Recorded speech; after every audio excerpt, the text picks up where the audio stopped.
Hello guys, Assalamualaikum.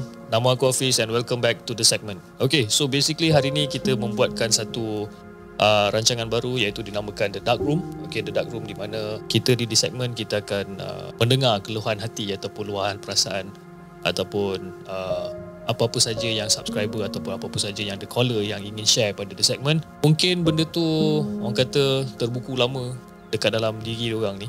Jadi mungkin kita boleh orang kata cuba untuk kurangkan beban daripada pendengar-pendengar ni lah. Kita ada sambungan dalam talian sekarang ni, call dari jauh daripada Singapura untuk berkongsi kisah dengan kita semua, dan insyaAllah mungkin kita boleh ambil sedikit sebanyak pengajaran ataupun apa-apa yang boleh kita ambil secara positif di akhir rancangan ini. Hello, Assalamualaikum. Waalaikumsalam. Okay, siapa yang cakap sana? Ini tak apa.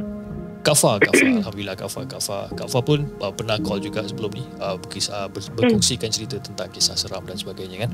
Jadi Kak Fah, kalau Kak Fah faham tentang the concept of dark room. Okay, dark room is basically it's an open concept di mana Kak Fah boleh menceritakan segala apa yang terbuku dalam hati Kak Fah selama ni, yang mungkin tidak orang kata tak pernah dikongsi oleh Kak Fah kepada sesiapa, keluarga, kawan-kawan dan sebagainya. Jadi the segmen ni orang kata kita offer ataupun kita ingin menghulurkan, nak kata bantuan bukan, tapi orang kata a platform for you to actually tell us your side of the story, yang mana you know probably that you nak orang tahu, and mungkin you know all this while benda tu dah orang kata dah jadi macam beban dekat you selama ni. So probably maybe tonight you boleh luahkan apa benda yang you nak luahkan lah. Go ahead. Okay, basically ni aku nak luahkan lah pasal, tapi aku rasa korang semua standby tisu dulu lah Okay, memang orang nampak aku ni macam happy kan, berbual macam kasar gini semua, but actually adalah yang aku simpan daripada dulu, aku simpan sampai sekarang. Ni sebenarnya pasal arwah nenek aku. Basically tahun 2018 aku hilang nenek aku yang aku paling sayang. Ini nenek aku yang seperti aku cakap lah, nenek aku yang daripada Kajang, Malaysia. She's my mother, so my maternal grandmother lah. Okay, masa tu memang dia dah sakit. Then at that point of time aku kerja part time. So anak aku masa tu dalam family one dengan kindergarten lah. Aku faham lah saja aku kerja part time. Habis anak-anak aku sekolah. Habis walaupun dulu aku tinggal dekat dengan rumah dia, tapi aku tak ada masa untuk ke rumah dia tau. Okay, aku cuma pergi ke rumah dia bila macam husband aku ada ataupun macam ada occasion, baru aku pergi tau. So basically that time nenek aku memang dah sakit gila lah. Dia dah memang bedridden.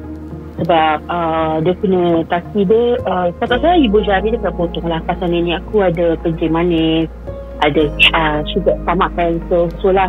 But that time masa dia sakit tu, aku dah dapat tahu actually daripada family aku lah. Mak aku pernah cakap, mak aku kata, "Kak, kau pergilah tengok nenek, rumah kau tu dekat, janganlah sampai nanti nenek dah tak ada baru kau nak menyesal." Habis aku macam, yelah, that point yang time aku sekolah, aku pasal busy dengan anak-anak kan kat rumah. Habis kalau aku nak pergi seorang pun siapa nak jaga kan budak-budak, takkan aku nak kena bawa sekali orang semua apa.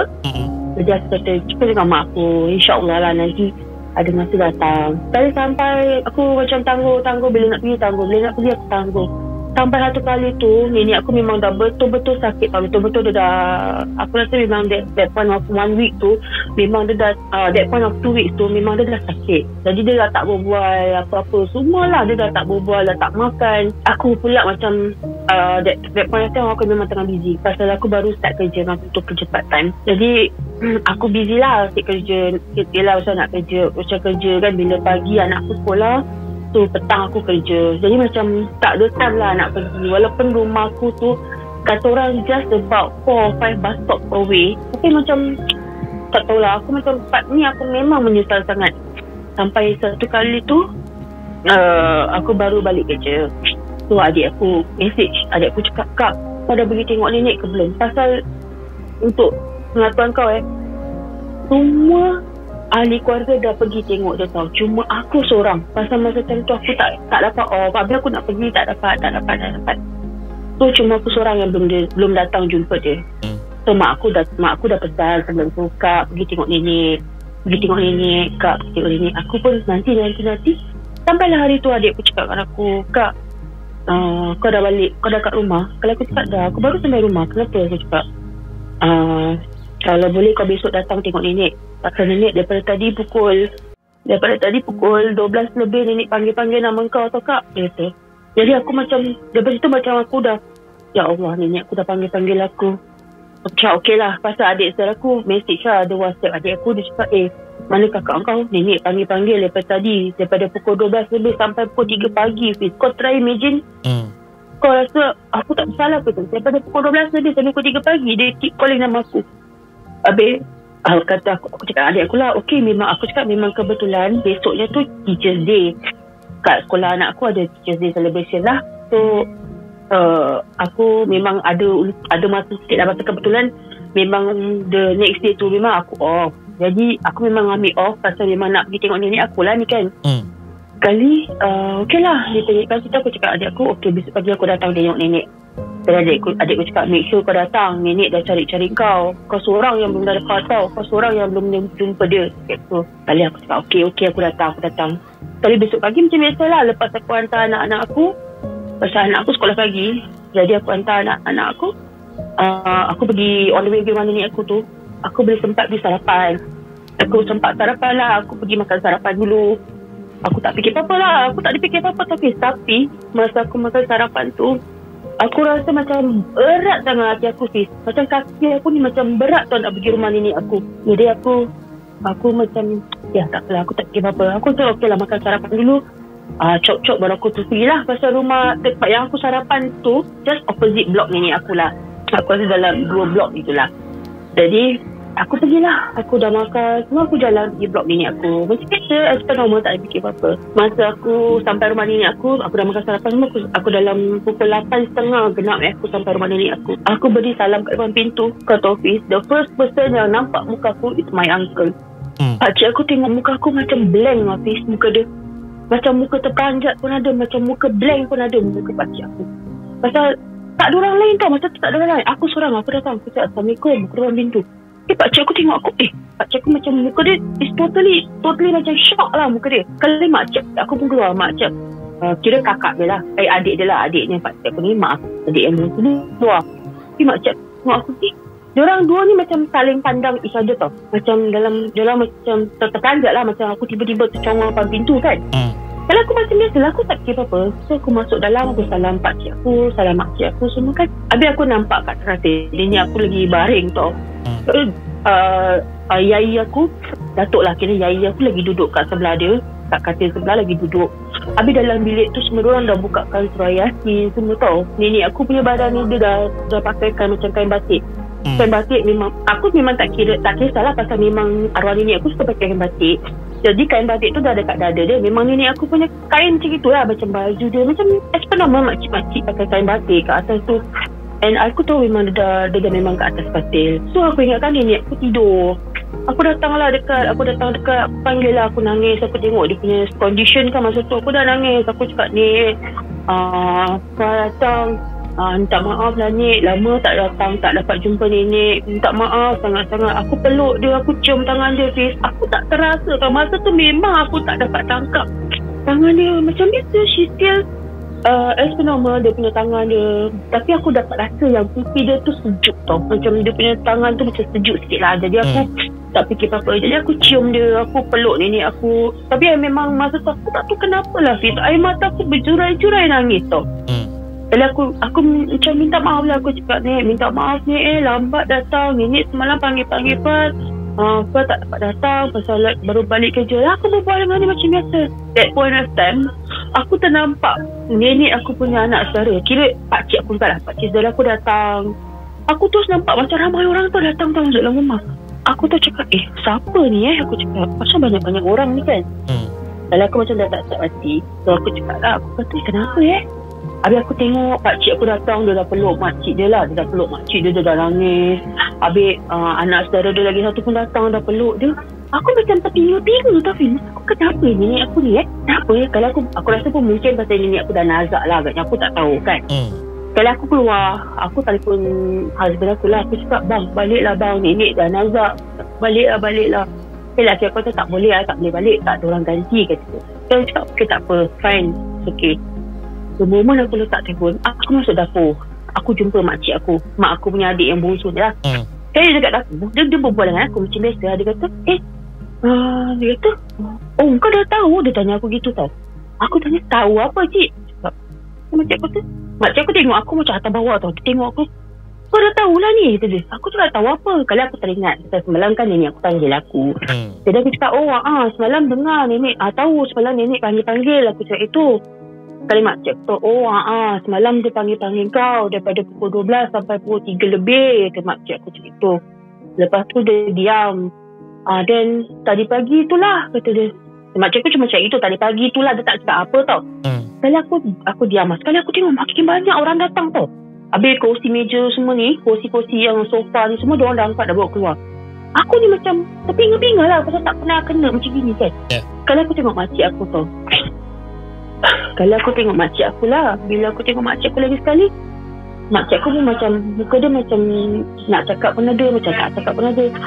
Kalau aku from there, aku macam dapat tangkap something tau. Pasal aku tengok makcik aku macam muka sedih, tapi dia macam tahan dia punya nangis. Tapi tadi dia cakap, aku tengok dia, aku tiba-tiba macam mulut aku tu tercakap tau, Cik, you don't tell me nenek dah tak ada. Aku cakap itu.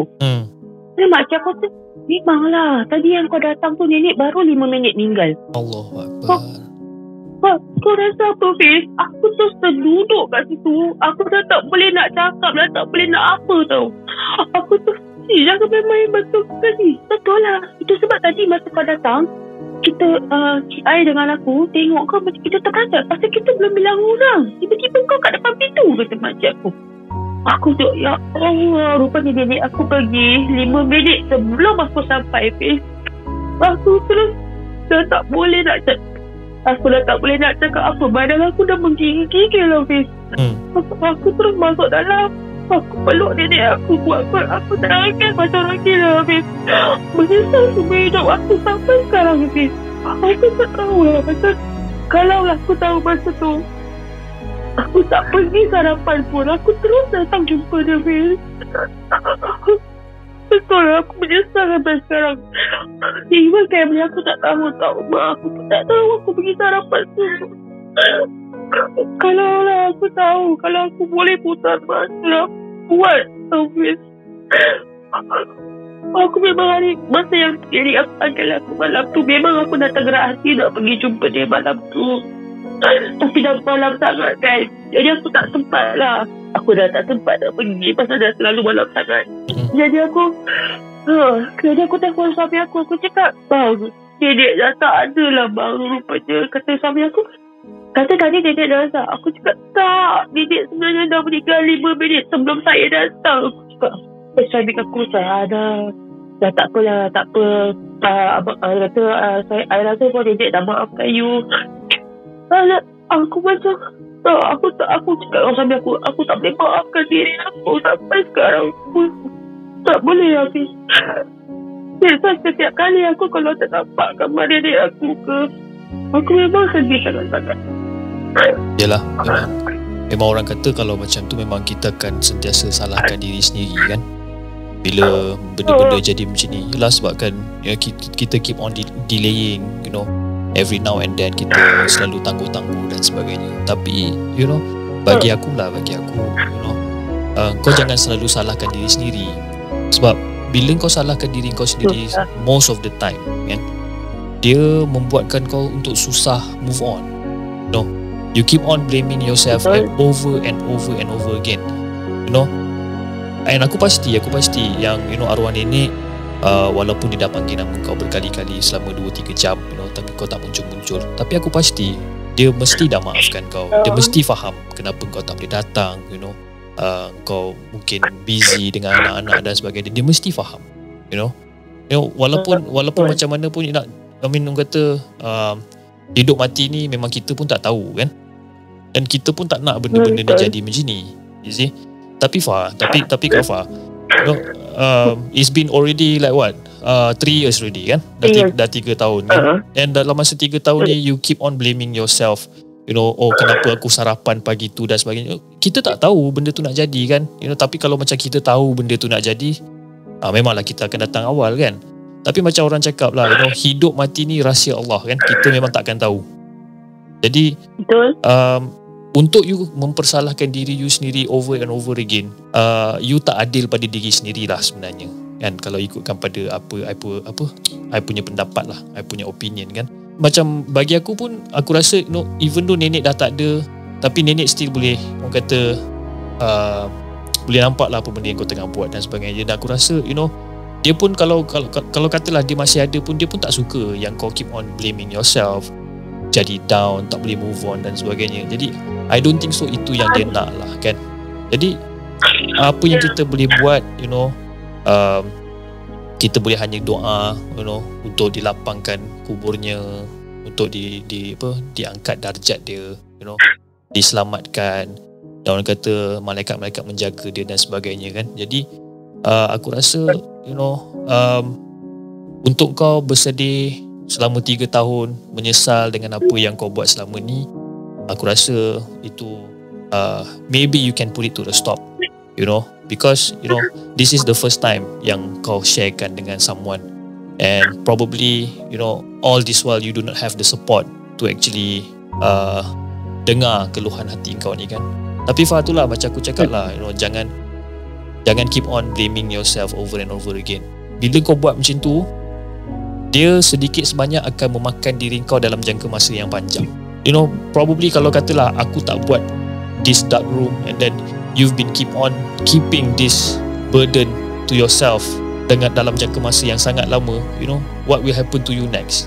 You know, kau kena fikir a little bit broader, whereby you have a husband, and then you have your kids yang kau ada dalam 2-3 orang anak yang kau kena jaga dan sebagainya. Dan bila emotional state kau tak berapa betul, disebabkan dengan kesalahan ataupun disebabkan dengan kesilapan yang lampau yang kau menyesal sangat-sangat ni, bagi aku it's not going to be fair for you, dan dia pun tak adil juga bagi anak-anak kau juga.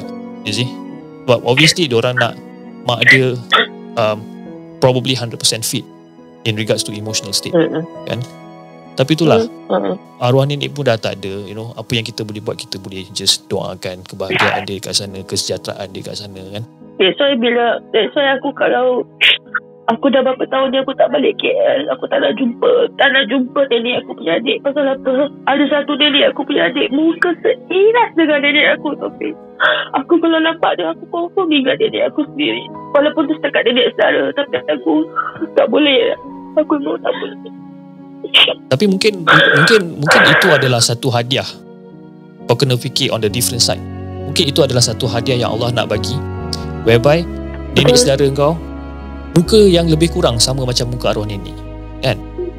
Jadi betul. Ya. Ada 3 adik dia sama muka. Ya. Jadi mungkin, you know, mungkin sebelum ni kau tak berapa nak fokus sangat dengan nenek kau sebabkan kau busy dengan kehidupan harian kau dan sebagainya. Tapi mungkin selepas ni kita tak tahu, you know, Allah dah bagikan satu kelebihan whereby muka dia orang tu lebih kurang ialah sama kan. Jadi mungkin kau boleh datang, jumpa, you know, curahkan kasih sayang kau yang sama macam kau curahkan dekat arwah nenek dulu kan. Maybe even more, kita tak tahu kan. Seolah-olah benda tu akan, orang kata, sedikit sebanyak memang to be honest, for a start mungkin akan jadi susah, you know, kau akan sedih, kau akan teringat-teringat. Tapi in the long run, maybe dia jadi macam lebih, orang kata, lebih bermakna, you know, untuk kau seolah-olah macam menebus balik lah kesalahan yang sebelum ni kan. Untuk, orang kata, untuk sayang dia, untuk fokus on them dan sebagainya. Jadi bagi aku, kalau aku dekat tempat kau sekarang, Fah, aku akan grab that particular opportunity. Aku akan ambil peluang tu untuk gunakan peluang tu sebaik mungkin. Walaupun aku tahu yang mungkin arwah datuk atau arwah nenek aku tu dah tak ada, tapi aku tahu yang ada orang muka lebih kurang macam dia. Why not? Kita gunakan kelebihan tu untuk actually orang kata put more focus on them lah. And selama ni kau selalu salahkan diri sendiri, kan?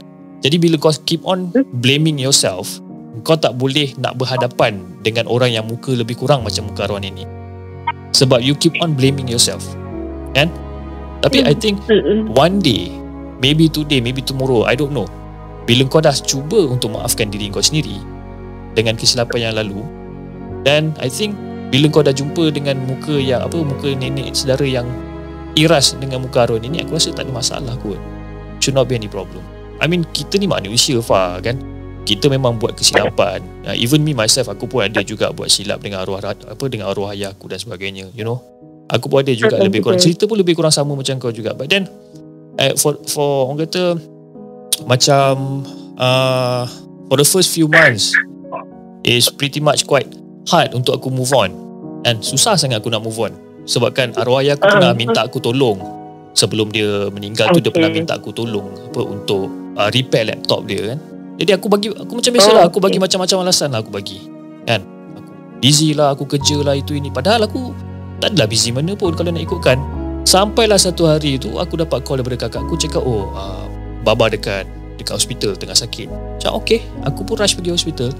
And bila aku sampai dekat hospital, I was 10 minutes late. Bila aku tengok dekat dia punya set of death certificate, bukan death certificate, bila doktor sign the time of death, kan, pukul berapa dia meninggal dan sebagainya, aku 10 minit lambat.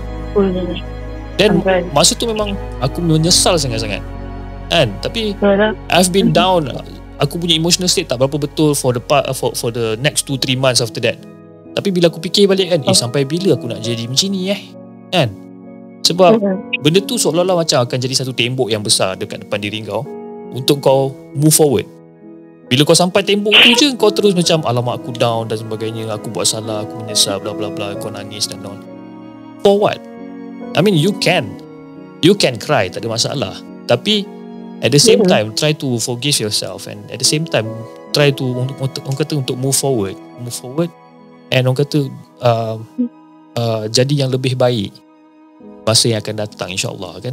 Kita pun tak tahu macam mana. Tapi macam aku cakap tadi lah, Fah, kalau aku ada peluang yang Allah turunkan untuk aku, untuk adakan seseorang yang muka sama macam arwah ayah aku, definitely aku akan grab that particular chance untuk aku seolah-olah macam tebus balik lah apa benda yang aku dah buat sebelum ni, macam itulah. So I really hope that macam in regards to arwah nenek ni, aku harap sangat, you know, even the penonton segmen pun aku rasa diorang sama page dengan aku. Kita mengharap yang terbaik, dan kita mengharapkan sangat yang Kak Fah boleh, you know, maafkan diri sendiri, you know. Jangan orang kata menyesal apa benda yang you dah buat, because it's your decision, kan. Betul atau salah kita pun tak tahu, kan. Kita pun tak tahu sama ada kita punya decision ni decision yang betul ke, keputusan yang salah ke, kita tak tahu, kan. Basically bila kita dah buat satu keputusan tu, is a risk, adalah satu risiko yang kita dah ambil, dan orang kata kita live with it lah. Orang kata kita pegang benda tu dan kita try to live with it, walaupun pahit macam mana pun. Nak tak nak, kita yang dah hidup, kita yang masih hidup ni, kita kena teruskan kehidupan. Jangan orang kata stop torturing yourself, saying that aku tak sepatutnya pergi breakfast, aku tak sepatutnya nak bagi alasan macam-macam dengan anak itu ini sebabkan tak visit dia. Tak, bagi aku cukup selama 3 tahun, you know, you have been blaming yourself. Dan aku harap, you know, selepas ni you feel better and try to move forward lah in regards to arwah nenek.